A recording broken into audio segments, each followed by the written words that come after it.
আসসালামু আলাইকুম প্রিয় শিক্ষার্থীরা, আরেকটি নতুন ভিডিও নিয়ে তোমাদের সামনে হাজির হলাম। আমি মোহাম্মদ বিল্লাল সরকার, বর্তমানে পড়াশোনা করছি রাজশাহী ইউনিভার্সিটি। আচ্ছা, তোমাকে যদি বলি দৌড়াও, তুমি কোথায় দৌড়াবে? কতক্ষণ দৌড়াবে? কত কিলোমিটার পর্যন্ত দৌড়াবে? তুমি কিন্তু জানো না, কারণ তোমার নির্দিষ্ট জানা নেই, তাই না? এবং তোমার গন্তব্য কোথায় সেটা জানা নেই। কিন্তু তোমাকে যদি বলে দেই যে তুমি 1 ঘন্টা দৌড়াও, 2 ঘন্টা দৌড়াও, 1 কিলোমিটার দৌড়াও, তাহলে কিন্তু তুমি বুঝতে পারবে। তেমনই ভাবে সেটার জন্য তোমাকে একটা নির্দেশনা, দিক নির্দেশনা দিতে হবে। তেমনই ভাবে তোমরা যারা অ্যাডমিশন টেস্ট দিচ্ছ, তারাও কিন্তু এখন রয়েছে, মানে একটা সাগরও রয়েছে। কোথায় যাবে, কোথায় কেনারা পাবে সেটা কিন্তু জানো না। তো সেটার জন্য একটা, মানে কি লাগবে, দিক নির্দেশনা লাগবে এবং সাজেশন লাগবে। তো সেই পরিপ্রেক্ষিতে তোমাদের কিন্তু এখন দিব বাংলা সাজেশন। এটা ঢাকা ইউনিভার্সিটির জন্য কাজে লাগবে, বিশেষ করে রাজশাহী, চট্টগ্রাম, জাহাঙ্গীরনগর, আর হচ্ছে যে কি, আমাদের জিএসটি প্লাস হচ্ছে যে যারা ষষ্ঠের পরীক্ষা দিবে, ব্যাকরণ পার্ট অর্থাৎ বাংলা তো অবশ্যই দাগাবে। তো সেই ক্ষেত্রে কিন্তু এই সাজেশনটা অবশ্যই কাজে লাগবে এবং তোমাদের বলবো যে কোনটা থেকে কয়টা প্রশ্ন আসে এবং কোন বিশ্ববিদ্যালয় এখান থেকে বেশি আসে। হ্যাঁ, তো প্রথমেই বলবো চ্যানেলটি সাবস্ক্রাইব করে এখানে পাশে থাকবা। সকল অ্যাডমিশনের আপডেট, গাইডলাইনমূলক ভিডিও, ফ্রি ক্লাসগুলো কিন্তু এখানে পেয়ে যাবে। আচ্ছা, দেখি বাংলা সাজেশন কি দেখবো। বাংলা সাজেশন এখানে কয়েকটা বিষয়কে আমি কেন্দ্র করছি, যেখান থেকে প্রশ্ন আসবেই। কিভাবে আসবে? Wait and see. প্রথম যেটা কথা বলো, প্রথমটা হচ্ছে পাঠ পরিস্থিতি। অর্থাৎ এখানে দুইটা বিষয়কে আমরা, সরি, তিনটা বিষয়কে এখানে হাইলাইট করছি। অর্থাৎ এখানে মেন বিষয়টা হচ্ছে বাংলা প্রথম পত্র। বাংলা প্রথম পত্রর বইটার মেন বিষয়গুলোকে হাইলাইট করছে এবং এখানে মেন বিষয় হচ্ছে গদ্য, পদ্য, নাটক, উপন্যাস। গদ্য, পদ্য, নাটক, উপন্যাস। এবং এই গদ্য পদ্য কে লিখেছেন, পাঠ পরিস্থিতিটা কি, অর্থাৎ মেন থিমটা কি, সেটাকে তোমাকে জানতে হবে। মেন থিমটা জানার জন্য অবশ্যই তুমি যখন গদ্যটা পড়বে, প্রথমে তুমি মানে পাঠ পরিস্থিতি অর্থাৎ কি বোঝাচ্ছে সেটা তুমি পড়ে ফেলো এবং এখান থেকেই অর্থাৎ মেন থিম কি, মেন বিষয় কি, মেন কি, বিষয়বস্তু কি, এখান থেকে কিন্তু অন্যান্য অর্থাৎ দাবিতে তো আসে, দাবি রাবি ছবি সকল জায়গা থেকে কিন্তু এক থেকে দুইটা প্রশ্ন আসে। আমি বলবো না যে তুমি লেখক পরিস্থিতি নিয়ে একেবারে বসে থাকো, লেখক পরিস্থিতি পড়তে পড়তে শেষ করে ফেলো, এরকম আমি বলবো না। তোমাকে মেইন ফোকাস করতে হবে পাঠ পরিস্থিতির মধ্যে। তুমি যদি লেখক পরিস্থিতি যদি বলি, যেগুলো কবি গুরুত্বপূর্ণ, যেগুলো কবি গুরুত্বপূর্ণ সেগুলো পড়তে হবে। মনে করো তুমি এখানে রবীন্দ্রনাথ পড়তে হবে, তোমাদের মনে করো রবীন্দ্রনাথ আছে, মনে করো কবি নজরুল আছে, এগুলো বিষয়গুলোকে কিন্তু অবশ্যই অবশ্যই হাইলাইট করতে হবে।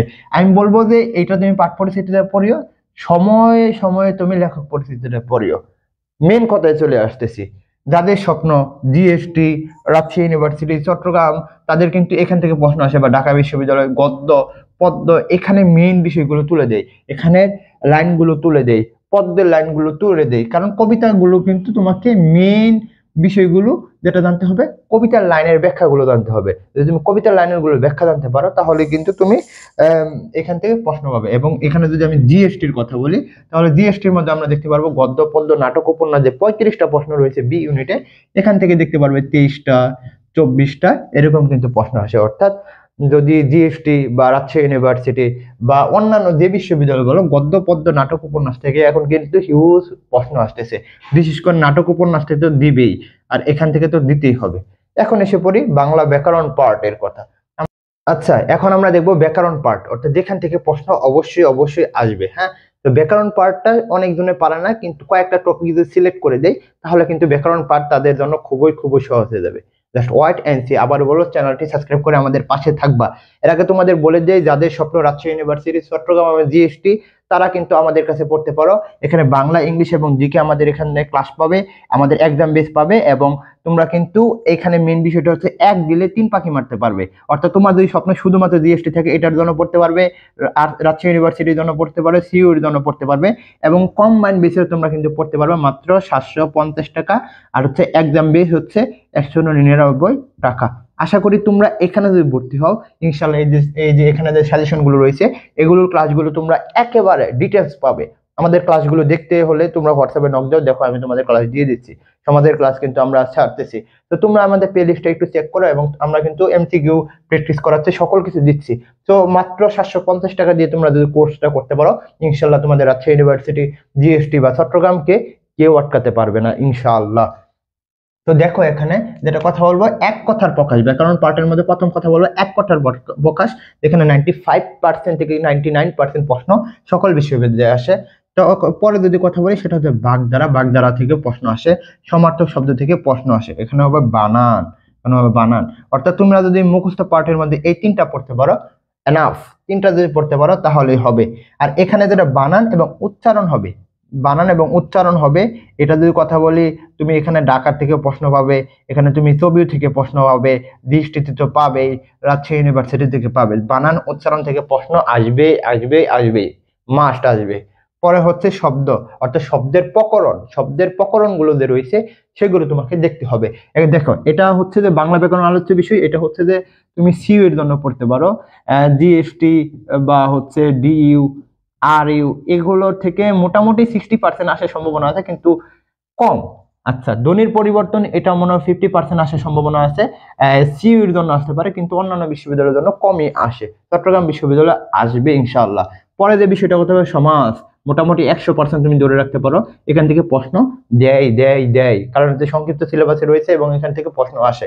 তোমরা আমাদের সমাজ ক্লাসটার জন্য তোমরা একটু কমেন্ট বক্সে চেক করতে পারো, প্লাস হচ্ছে যে আমাদের নক দাও, সমাজের একটা ক্লাসেই তোমাদের বিস্তারিত বলে দেবো আমরা তোমাদের কিভাবে পড়াই। তোমরা যদি জানতে চাও তাহলে আমাদের নক করো, এবং আমাদের কিন্তু স্লাইডের মাধ্যমে তোমাদের পড়ানো হবে, গুগল মিট বা জুমের মাধ্যমে। হ্যাঁ, পরে যেটা বিষয়টা পারিভাষিক শব্দ, এখান থেকে কিন্তু একটা প্রশ্ন আসবে, পারিভাষিক শব্দ থেকে একটি প্রশ্ন আসবে। আবার বলতে চাই পারিভাষিক শব্দ থেকে একটি প্রশ্ন আসবে। পরে হচ্ছে শব্দের শ্রেণীবিভাগ, কি শব্দের শ্রেণীবিভাগ, শব্দের শ্রেণীবিভাগ থেকে প্রশ্ন আসবে, এবং এখান থেকে 2টা থেকে 3টা প্রশ্ন আসে। শব্দের শ্রেণীবিভাগ থেকে 2টা থেকে 3টা শব্দ আসে, কোনটা তৎসম শব্দ, কোনটা তদ্ভব শব্দ, এগুলো থেকে কিন্তু প্রশ্ন আসে। পরে যেটা হবে পদ এবং বাক্য প্রকরণ, পদ থেকে প্রশ্ন আসবে একটা, ধরে রাখো, বাক্য প্রকরণ থেকে প্রশ্ন আসবে একটা, অর্থাৎ এখান থেকে 2টা প্রশ্ন পাবে। যে বিশ্ববিদ্যালয় দাও এখান থেকে প্রশ্ন অবশ্যই অবশ্যই দিবে। পরে যে বিষয়টা আসবে সেটা হচ্ছে উপসর্গ, উপসর্গ থেকে ছোট হতে পারে কিন্তু একটা প্রশ্ন দিয়ে দেয়। তোমরা যদি জিএসটির প্রশ্নগুলো দেখো উপসর্গ থেকে প্রশ্ন দিচ্ছে, রাজশাহী ইউনিভার্সিটির প্রশ্নগুলো দেখো উপসর্গ থেকে প্রশ্ন দিচ্ছে, যেটা আসবে। সন্ধিটা এখন কমে যাচ্ছে, কিন্তু সন্ধিটা হচ্ছে আমাদের রাজশাহী ইউনিভার্সিটির জন্য গুরুত্বপূর্ণ আছে, সিইউর জন্য গুরুত্বপূর্ণ আছে। তো এইগুলোর টপিক যদি পড়তে পারো ইনশাল্লাহ তোমাদের বাংলায় কোনো আর সমস্যা হবে না আশা করি। তো আশা করি বোঝাতে পারছি, তোমাদের জন্য শুভকামনা। আসসালামু আলাইকুম।